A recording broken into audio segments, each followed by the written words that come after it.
Listen every morning. 7 Stoic Decisions to Make Before 45, or Regret It Forever, by Stoic Brath reveals the life-changing choices that shape your future, from building your body and wealth to mastering discipline and truth. This powerful Stoic guide helps you avoid regret, take control of your time, and create a life of strength, clarity, and purpose. If you're ready to stop drifting and start building your best self, this is where it begins. Subscribe to Stoic Brath now for daily wisdom and transformative insights. The man you are today is already shaping the man you will become decades from now. Read that slowly, because it is not just a dramatic line. It is a truth most people avoid until life forces them to face it. Every habit you repeat, every standard you lower, every hard decision you postpone, every year you spend drifting instead of building, all of it is creating your future self. On Stoicism Breath, this is where the conversation begins.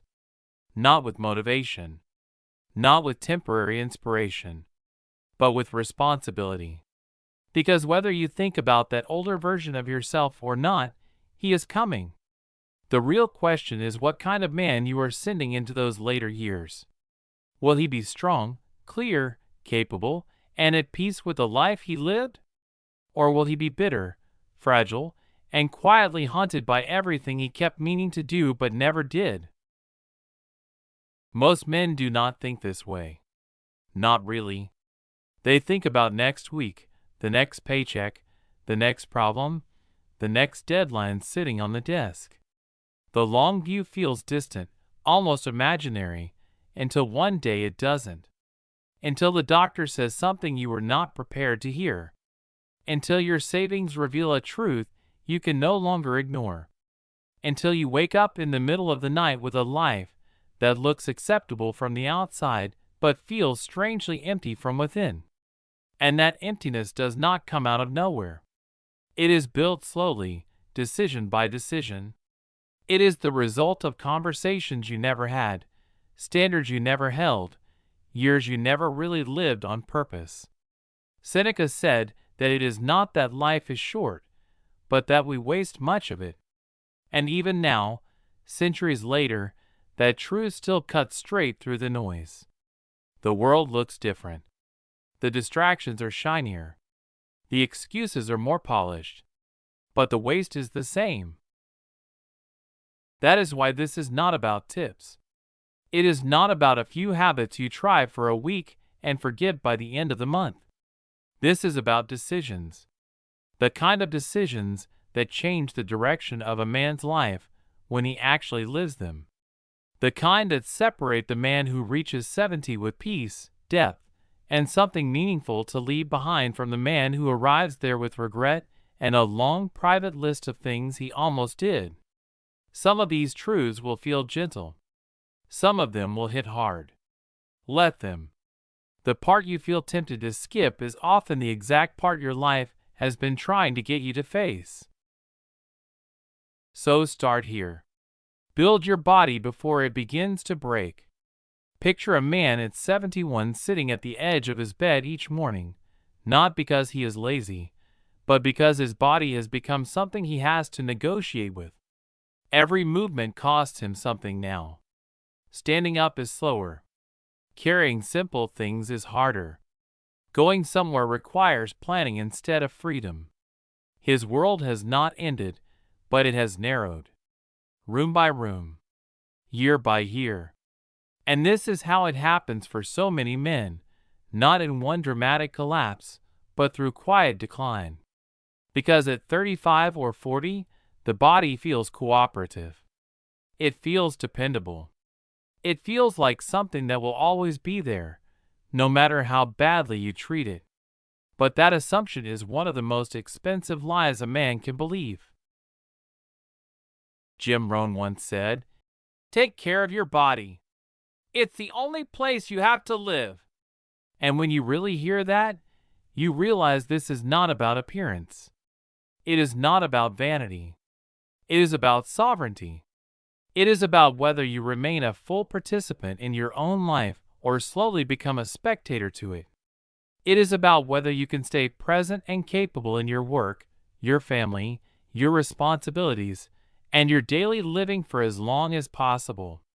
Because strength is not just physical. It changes the way a man walks through life. It affects his confidence, his stress tolerance, his energy, his clarity, even the way he shows up for the people he loves. What many men do not hear clearly enough is that decline starts earlier than they think. The body keeps score quietly. Neglect compounds. Weakness compounds. Inactivity compounds. And then one day, what felt small becomes structural. So the decision has to come before the crisis. Before pain becomes the teacher. Before limitation becomes the language your body uses to force the conversation. Building your body now is not about chasing perfection. It is about protecting independence. It is about honoring the future version of yourself enough to give him strength instead of excuses. Because the man who trains, rests, moves, and takes care of his physical foundation is not being obsessive. He is being wise. He is building a future where freedom remains possible. There is something most people don't realize until it's too late. Your body is already in a quiet conversation with time. And whether you respond to that conversation or ignore it will shape everything that comes next. On Stoicism Breath, this is where reality meets responsibility. Muscle mass peaks in your mid-30s. After that, without consistent resistance training, you begin losing between 3 to 8% every decade. That might sound small at first, almost harmless, until you actually do the math. By the time many men reach 45, they've already lost a significant part of the physical foundation they once took for granted. And it's not just muscle. It's your heart health, your bone density, your hormones, everything that influences your energy, your focus, your mood, your ability to handle pressure when life gets difficult. So the real question becomes simple, but uncomfortable. Are you participating in this process? Or are you staying silent while your body slowly declines? Because strength training isn't about chasing a certain look. It's about protecting the biological infrastructure that supports your entire life. A man who feels strong in his body moves differently. He handles stress with more control. He sleeps deeper. He shows up sharper. His confidence isn't fragile or dependent on other people's opinions. It's rooted in the quiet certainty that his body is working with him, not against him. And here's the truth most people try to complicate. The work itself is not complicated. 3 to 4 strength sessions per week. Enough protein to support recovery. Sleep treated as a non-negotiable biological need, not a reward you earn. Daily movement, something as simple as walking, done consistently instead of occasionally. These are not secrets. They are not hidden behind expensive programs or complicated systems. They are simple, almost boring choices that everyone knows, but very few people actually commit to long enough to see the result. So ask yourself honestly, do you already know what to do? Or are you still waiting for the perfect moment that never comes? Because if you wait long enough, your body will force the conversation. And when it does, it won't be gentle. It will show up as pain, limitation, fatigue, and loss of independence. An old man trapped in a weak body is not a metaphor. It is a reality playing out in millions of lives every single day. But the man who builds his body early is not being vain. He is being strategic. He is investing in freedom. Freedom to move, to live, to participate fully in his own life for as long as possible. And that leads to the next decision, one that many men underestimate until they feel trapped by it: financial freedom. Because desperation doesn't always look like poverty. Sometimes it looks like a man who cannot say no. A man who stays in a room where he is disrespected because walking away would cost too much. A man who sees an opportunity, a business, a move, a new path, but cannot take it because he has no margin for risk. A man who works not because he finds meaning in it, but because stopping would create chaos. That is not just a money problem. That is a freedom problem. Ralph Waldo Emerson once said that a man in debt is a slave. And when you look deeper, you realize he wasn't speaking emotionally, he was describing structure. Financial fragility doesn't just affect your bank account. It affects your nervous system. It shapes how you think, how you decide, how you respond to opportunities. It narrows your world without you even noticing. Real wealth is not about what you own. It's about what you can walk away from. It's the ability to say no without fear, to choose your path without desperation, to spend your time on what actually matters instead of what you're forced to tolerate. And that kind of freedom doesn't come from vague intentions like, I should save more someday.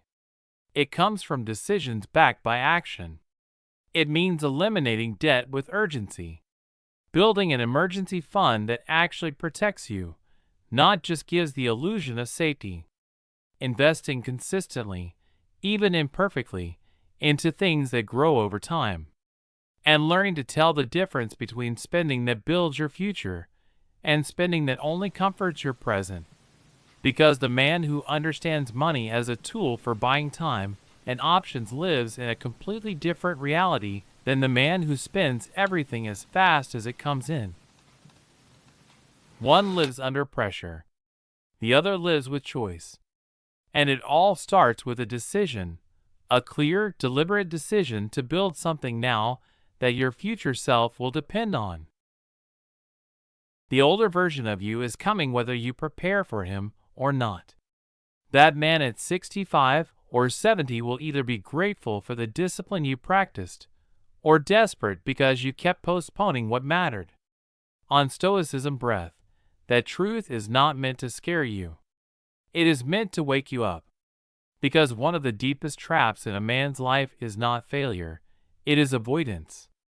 Avoiding the financial decisions, the emotional work, the honest reckoning, the deeper calling. And while the outside may still look stable, the inside begins to quietly fracture. That is why the next decision matters so much. Heal your own spirit.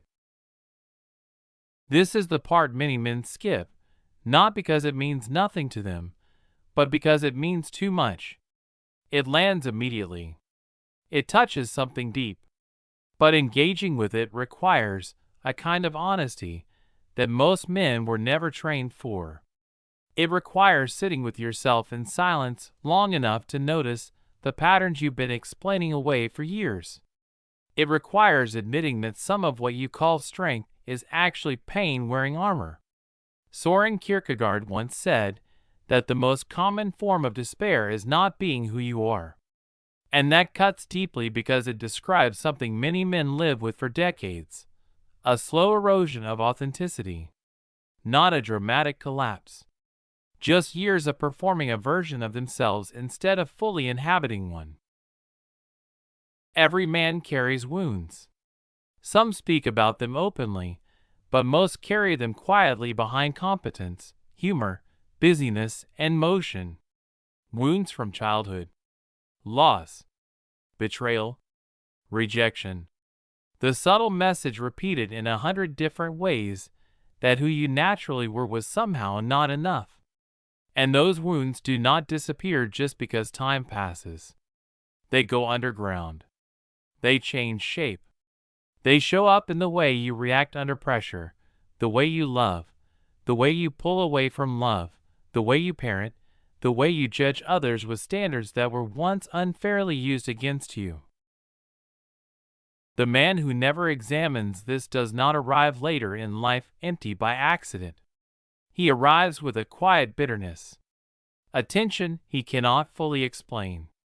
a resentment toward life that sits just beneath the surface. The people closest to him feel it, even if they cannot name it. He is not necessarily a cruel man. Often, he is simply an unexamined one. And the examination he kept avoiding at 35 becomes the unrest he cannot escape at 60. So healing must be understood correctly. Healing is not becoming soft, passive, or less capable. It is not losing your fire. It is making sure your past is no longer driving the vehicle. It is the difference between reacting and responding, between repeating and choosing. The form this work takes may be different for every man. Therapy, honest journaling, spiritual practice, deep conversations with people who truly know you, time spent reflecting without distraction. But whatever form it takes, the result is the same. You become lighter, not weaker. Lighter. The energy that was once trapped inside unprocessed pain becomes available again.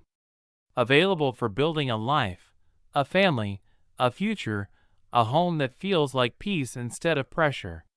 Because a quiet house at 70 can become a sanctuary or a prison, and the difference has far less to do with the house than with the unresolved past you carried into it.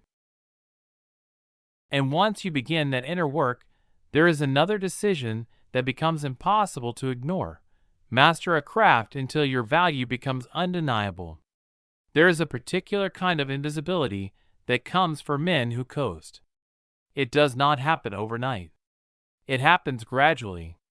First, you are reliable. Then you are average. Then suddenly someone younger is doing what you do faster, sharper, and with more energy. Not because they were born better, but because they went deeper while you stayed on the surface. That is the danger of drifting professionally. Not immediate collapse, but gradual irrelevance. Stephen McCranie once said that the master has failed more times than the beginner has even tried. That matters because mastery is not talent. It is not confidence at the start. It is endurance. It is staying with something past the point where most people stop. It is pushing through the phase where you are bad, then mediocre, then quietly improving in ways no one notices yet. It is surviving the long, boring middle where the work feels repetitive and the progress feels invisible. And then one day, what was invisible becomes obvious. Not because it happened suddenly, but because you stayed. In today's world, a lot of people know a little about many things. They can talk well. They can sound informed. They can perform knowledge.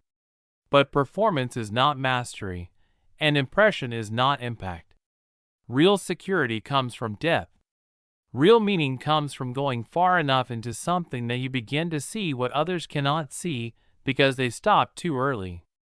A man who has built a rare skill, something difficult to replace, carries a different kind of certainty. His worth is not tied only to a title, a company, or someone else's approval. It lives inside his capability. So before 45, choose your craft deliberately.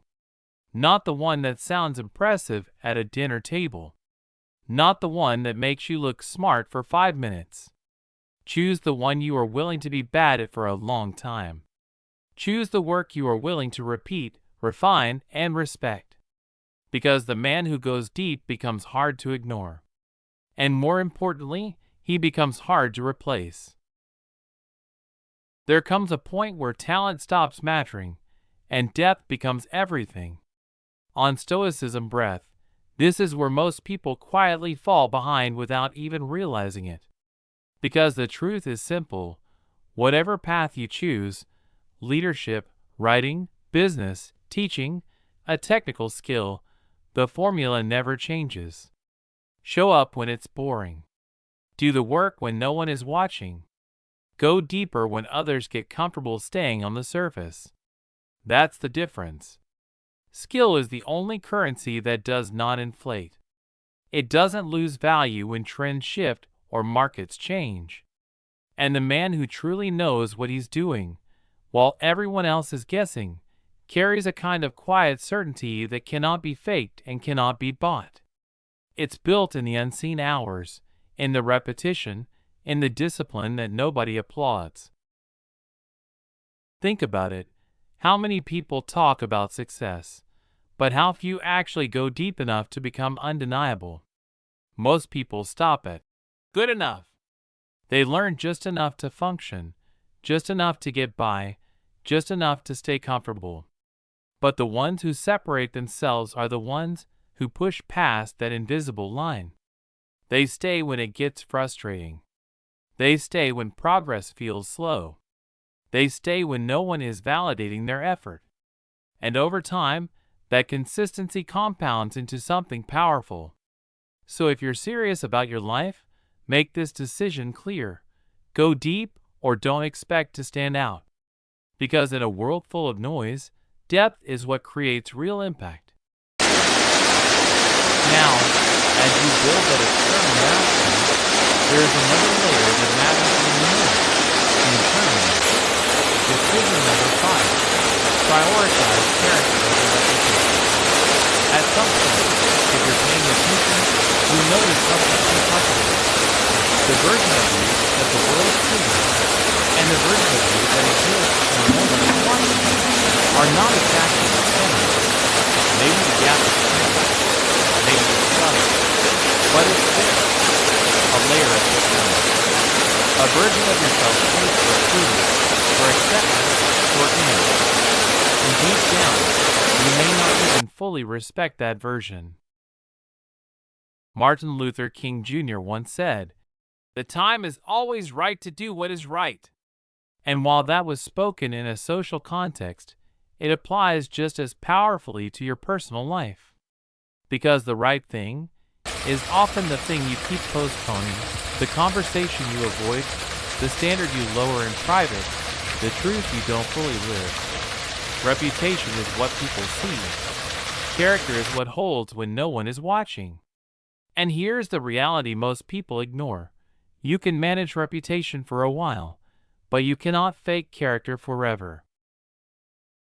Character reveals itself in the quiet moments. In how you treat someone who can offer you nothing. In what you say about others when they're not in the room. In whether you keep your word when breaking it would be easy and unnoticed. In the version of you that your family experiences when you're tired, stressed, and no longer performing. These are the moments that define you, not the highlight reel. And the cost of ignoring this is subtle but heavy. When you focus too much on image, you start managing everything: how you're perceived, how you're judged, how your story looks from the outside. That creates a kind of mental pressure that never fully goes away. Because deep down, you know the foundation isn't solid. But when you build character, something changes. You live lighter. Not because life becomes easier, but because you are no longer carrying the weight of pretending. Your private self and your public self become aligned enough that you can simply exist without constantly editing who you are. There's a powerful image to hold onto. A man with a clean conscience can sleep on stone as if it were silk. Because peace doesn't come from comfort, it comes from truth. You could have everything externally and still feel restless if you know you're not living honestly. Or you could have very little and still feel grounded because you know exactly who you are.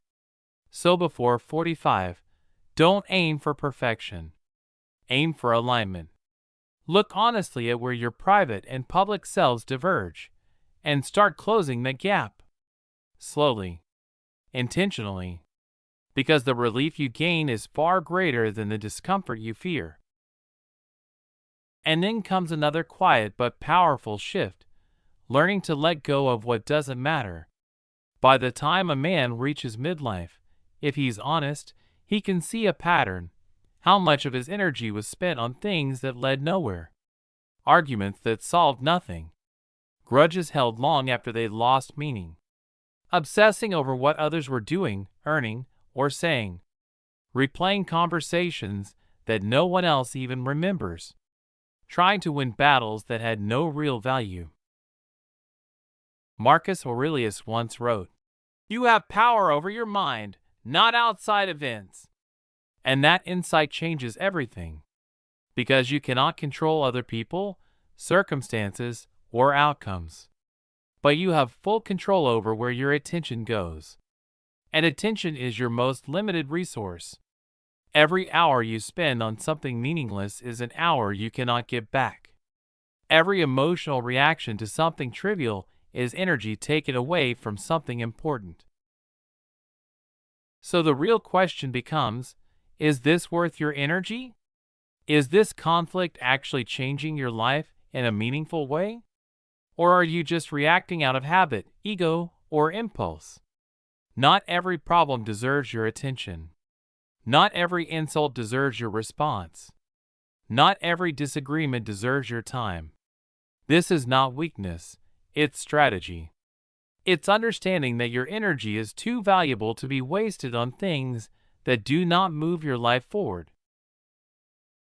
Because the man who learns this distinction operates differently. He doesn't fight everything. He chooses carefully. He invests his energy where it creates growth, meaning, and progress. And that quiet discipline gives him an advantage most people never develop. He becomes calmer, sharper, more focused, not because life is easier, but because he stopped wasting himself on things that never mattered in the first place. There is a powerful shift that happens when you truly understand one simple idea. You do not control the world, but you do control your mind. On Stoicism Breath, this is where clarity begins. Marcus Aurelius wasn't writing from a quiet, peaceful place. He was leading an empire, dealing with war, betrayal, loss. And yet, in the middle of that chaos, he reminded himself of something that still applies today. The only domain you truly govern is the space inside your own mind. And once you understand that, everything about how you spend your attention changes. Because after a certain point in life, you begin to realize something uncomfortable but freeing. You cannot control what people think about you. You cannot control whether life is fair. You cannot control the economy, timing, or the decisions others make that affect your path. But you do have complete control over where your attention goes. And attention is not unlimited. It is your most valuable, non-renewable resource. Think about how often energy is wasted. Hours spent arguing over things that lead nowhere. Nights lost replaying situations that cannot be changed. Relationships weakened by small, unnecessary conflicts. Every moment you invest in something that doesn't move your life forward is a moment taken away from building something meaningful. And over time, those moments accumulate into a life that feels heavy, scattered, and unfocused. So the real skill is not reacting to everything. It's choosing carefully. Not every challenge deserves your response. Not every conflict deserves your time. If something doesn't change the direction of your life in a meaningful way, it doesn't deserve your energy. That's not weakness. That's strategy. Because strong people don't fight everything. They choose what's worth fighting for. This doesn't mean becoming passive or indifferent. Some battles matter deeply. Some lines must be defended no matter the cost. But wisdom lies in knowing the difference. The man who learns that distinction operates at a completely different level. He is calm, focused, intentional. He doesn't need to prove his restraint to anyone. He simply lives it. And because of that, he becomes far more effective than those who exhaust themselves reacting to everything. So simplify your life deliberately. Protect your attention the way you would protect your money, because it is a form of capital. It is being spent every single moment whether you realize it or not. And when you begin to treat your energy with that level of respect, your entire life starts to shift. And this leads to the final, most foundational decision of all. Speak the truth, especially when it's uncomfortable. Everything comes back to this. Every habit, every discipline, every internal shift depends on one thing: honesty. First with yourself, then with others, and finally with the world. Because if you are not living in truth, everything else you build becomes unstable. Mark Twain once said, "If you tell the truth, you don't have to remember anything." And while that sounds simple, it reveals something much deeper. Every lie, no matter how small, creates a burden. It requires memory, consistency, and more lies to support it. Over time, that burden becomes exhausting. Not in an obvious way, but in a quiet, constant weight that makes life feel heavier than it should. A man who lives behind managed truths eventually loses clarity about who he really is. His opinions shift depending on the room. His identity becomes something he performs instead of something he inhabits. And even if everything looks fine from the outside, something feels off. Relationships feel shallow. Conversations feel incomplete. Because when truth is missing, connection cannot fully exist. Living without truth is like building a house on sand. It may stand for a while. It may even look impressive. But the moment life shakes, and it always does, the foundation reveals itself. Health problems, financial stress, broken relationships, these moments don't create weakness, they expose it. And the men who stand strong in those moments are not the ones who avoided difficulty. They are the ones who built their lives on something real. But truth is not about being harsh or careless. It's not about using honesty as a weapon. Real truth is spoken with awareness, with responsibility, with care. It's about having the conversations you've been avoiding, saying what you actually feel, admitting what you actually need, and doing it without hiding behind comfort or fear. Because yes, truth has a cost. It can be uncomfortable. It can disrupt what feels easy. But that cost is paid once. The alternative, living in quiet dishonesty, charges you every single day. And over time, that daily cost becomes far greater than the one moment of courage it takes to be honest. And when you choose truth consistently, something powerful happens. You become clear, grounded, stable. You no longer have to remember who you pretended to be, because you are simply being who you are. And that kind of integrity creates a strength that nothing external can take away. If this truth hit you harder than expected, that matters. Because sometimes the sentence that unsettles you the most is the one your life has been trying to get you to face. On Stoicism Breath, everything comes back to this. The man you are today is still the father of the man you will become at 70. That has not changed. But maybe something in you has. Maybe the way you hear that now is different from the way you heard it at the beginning. Maybe it no longer sounds like a dramatic idea. Maybe now it sounds personal, immediate, real. And that is exactly the point.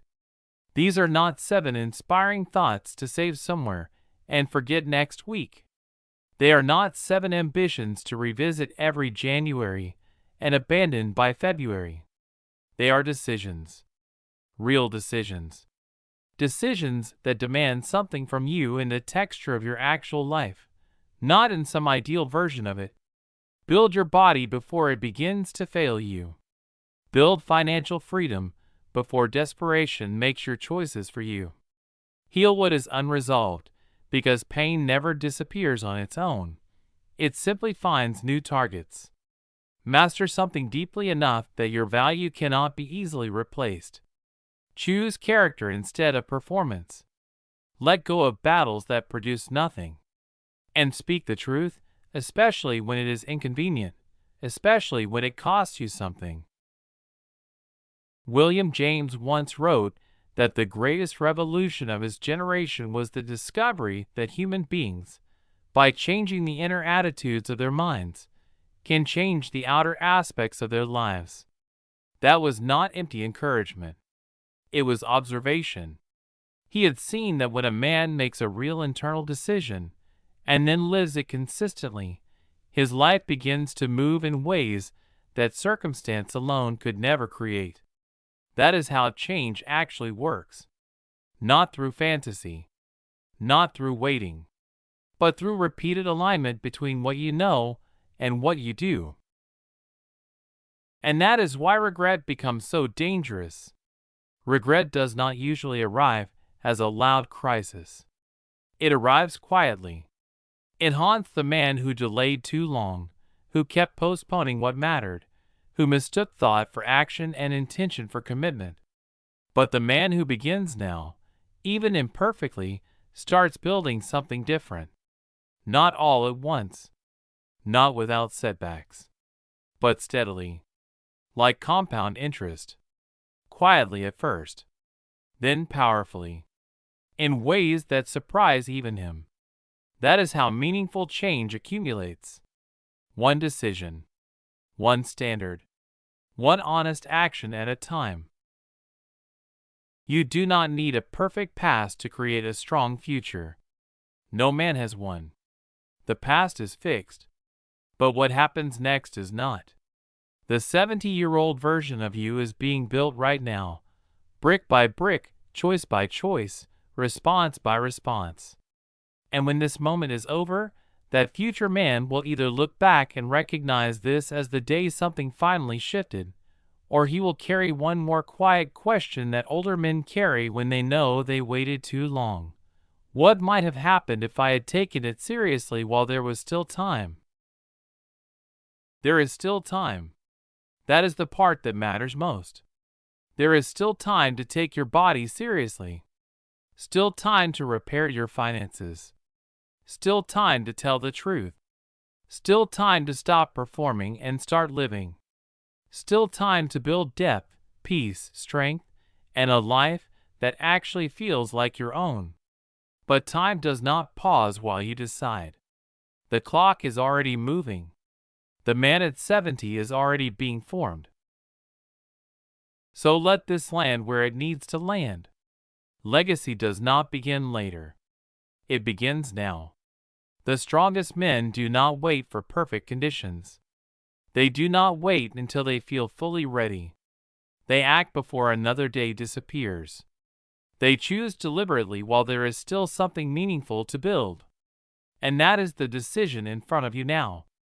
Not whether change sounds good, not whether the ideas are true, but whether you are willing to live them. Because in the end, that is the only question left. Are you building that future man on purpose, or are you leaving him to chance? On Stoicism Breath, the answer is simple. Choose deliberately, starting now.